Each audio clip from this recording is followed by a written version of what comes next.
Happy are the brave are free. A principle of life and vital energy. Happy are the brave are free. A principle of life and vital energy. Gichi Oshisha Aga. Gichi Oshisha Aga.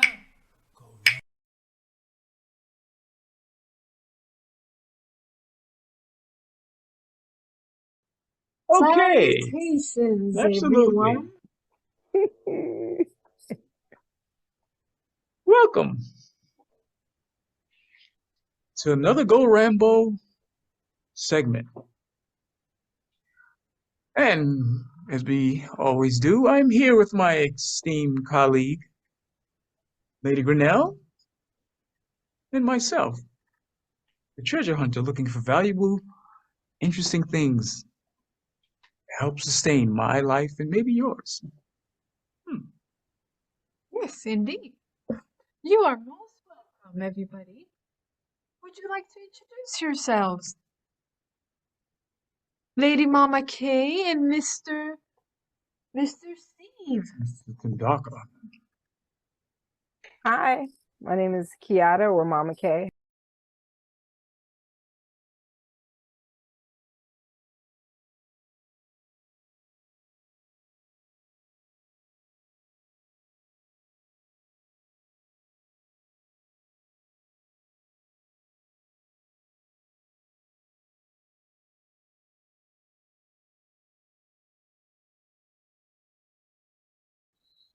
And we have another participating very incredible person, or I should say, phenomenal resource. And who would that be? Can you introduce yourself, sir? Sure can. My name is Steve, aka Tundaka, aka Tenakonk. Ah, Tenant. And what is your expertise, Mister? Okay, I I used to teach science to sixth, seventh, and eighth graders in Brooklyn, New York.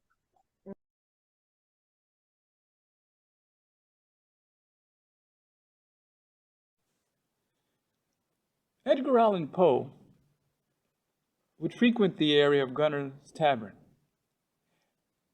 and it was particularly an election area for voting at the time of the area which became, prosperous for the city of Baltimore.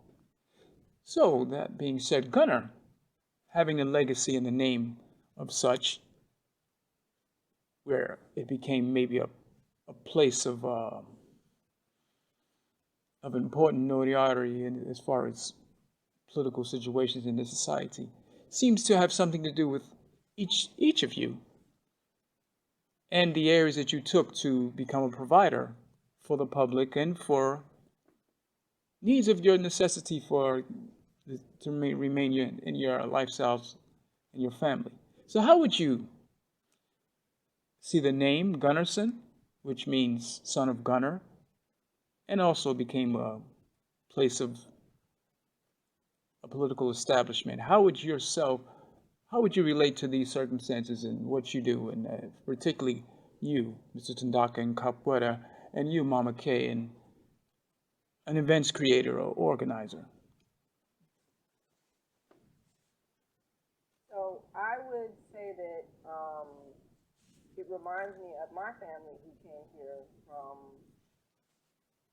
Some were brought from Angola, and they became the Johnson family, son of John, and they settled in Luray, Virginia.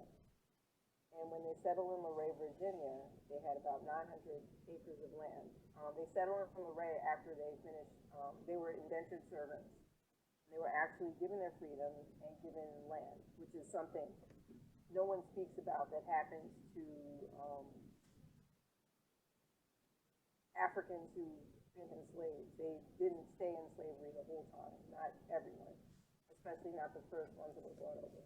And they became the Johnsons, son of John, and they actually opened up the very first African-American schoolhouse in Virginia. And that leads to what I do today because I'm an educator. And I come from a long line of educators and teachers. Absolutely. And the schoolhouse is actually located at the Luray Caverns Museum currently. And I know that that's our family legacy because they had to come find my grandmother years ago to have her sign to allow them to move it to the Luray Caverns Museum. So that story relates to my family lineage because so many of us have become educators because I guess it's just in our blood. Remarkable. Indeed. Remarkable comparison, yes. And you, how would you see this as relative to your experience, Mr. Tundaka?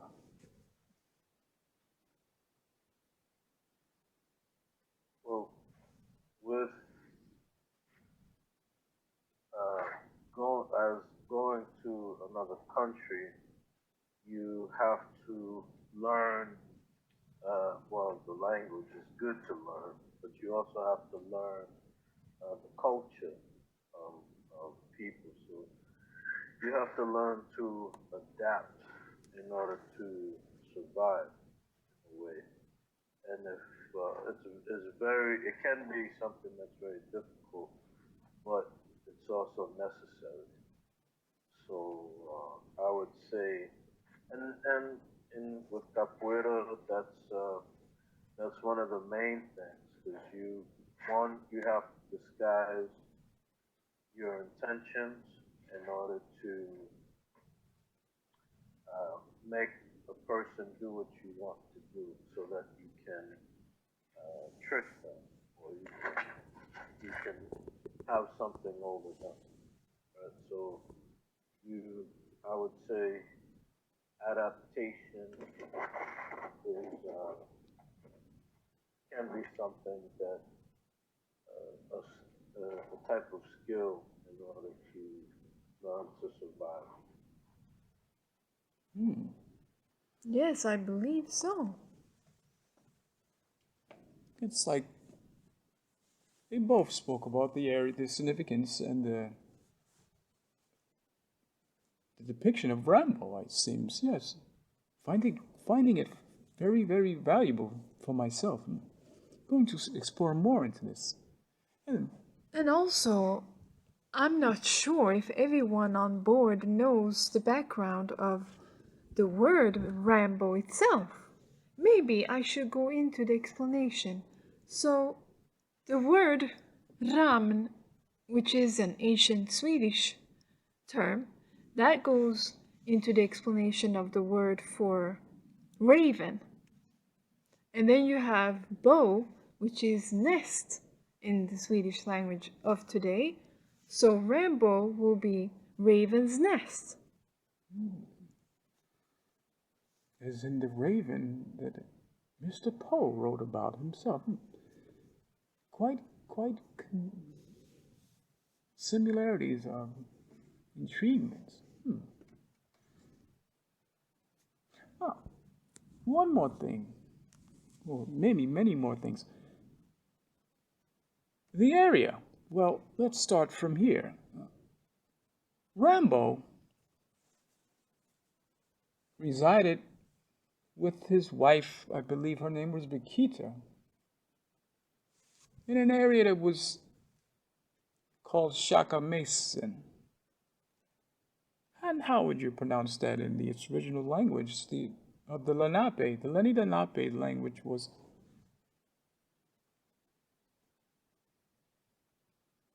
I'm going to terribly disfigure it with its Sakamoshenin.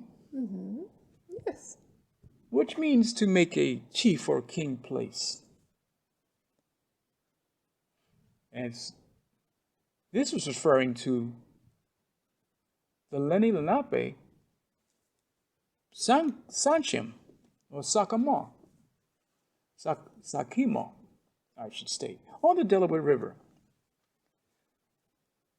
And how this place was established was in 1682 from the Shaka Mason Treaty, or the Sakamoshin Treaty, with William Penn.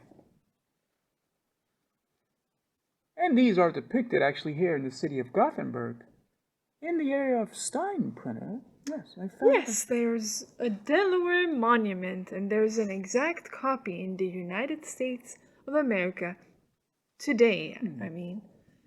And I think it's in Minnesota, the copy of this monument. Actually, it's in Philadelphia. In Philadelphia. Yes. Oh, I'm so sorry. That's what I meant to say.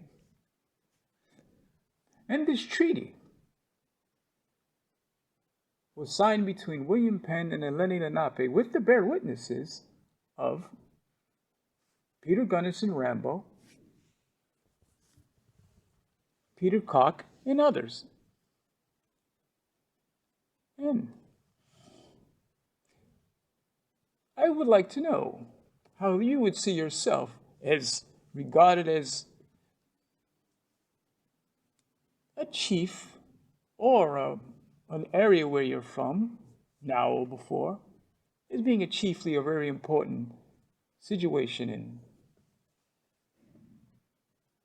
your experiences of how things can develop in society. For example, in again, what you do in your expertise. Is that coming from where you're from? Is that there where you're from? Or can you elaborate on that? Anybody can go into explaining it. Doesn't matter who. Mr. Tundaka or Mama K, Mr. Tundaka. Just one more time, can you say what the question was again? I got confused. Shaka Mason, the treaty was signed in an area there was a chief or kingly place that was ordained and credited by the Eleni Lenape. And I want to see how this refers to your experience of how you see your development in life and what you've learned to do and provide as a teacher, as an expert. Is it from the place where you're from? Is it now in the place where you're from? Or So I do know that there are Lenape trails here in New Jersey, and we walked through some of those, and we saw a car with the Swedish flag, so that was interesting. I feel as though at this point, as an educator, we haven't really been allowed to or been able to connect the dots between, with the truth about how everyone really moved around the world, where they settled, who really has been in charge of certain areas, what land belongs to who. We're just, given itty-bitty pieces of information and not really able to tie all of it together.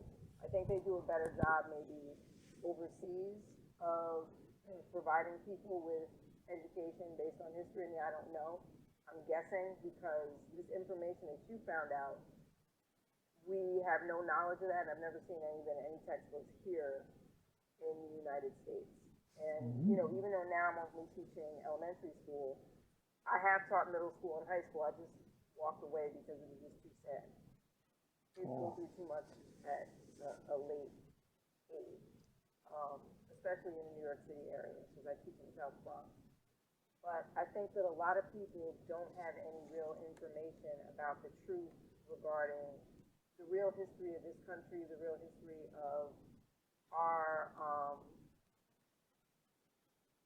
relationships with other countries, because we've been sold history full of lies, in a sense. Like, we haven't been told the truth about anything. Just for me to find out that our family had been indentured servants and then released and given land, and where does that exist in any history book anywhere, that people who were sold into slavery were given their freedom and given land? That's not a common thing. I found that out researching my family myself. And then doing research with the other side of my family, my father's side of the family. They were Cherokee, but since they were black, they basically, because of the laws, decided not to live on a reservation and got land. And then I have another part of my lineage, which may well be from that area, where on my mother's side of the family, there are some Pennsylvania Dutch, who were really Jewish people who fled, the Holocaust and came over here. And who knows, I think there's some history I was learning about from New Amsterdam to here, and they were trading. There's missing pieces of that I need to do more research about. But a lot of people here in the United States don't even have haven't had the opportunity to do the research that I did, or even be able to connect the dots. I think I'm fortunate that I have people in my family who have some of that history and know a little something, and the fact that I have a direct ancestor that I can go and find his name on in a museum in Virginia that's not the norm, I think. And if it is, then a lot of people have no idea that it is. You know what I mean? It's just, I just feel like we've just been sold a whole lot of lies. And just you letting me know that the Lenape tribe was in Sweden, and then they have land here in New Jersey, is just another missing piece of so many missing pieces of the history that we don't have or know, that's not in textbooks, that no one knows anything about. So, as an educator, it's a shame that we're left to fill in the pieces all the time when we're teaching. Like even now, just as an example, not to go too far off topic, we had a story we had to read to the kids about the water crisis in Flint and the water crisis in Newark. So now I'm looking at this like, oh, this is history now that they're putting in the book. Oh yeah, we got 3 minutes left. We try. No, but okay. So real quick, so we were reading about the Newark water crisis, and I saw some information that was inaccurate because I lived that and was on the front line working with people to try to help get water to folks. So I had to stop and say to the kids, so that's not true. And this is where things are at in terms of readings and the literature that's provided for kids. We're given a lot of misinformation. It's got to stop. And I'm done. Wow. I'm sorry. Mesmerizing. Indeed.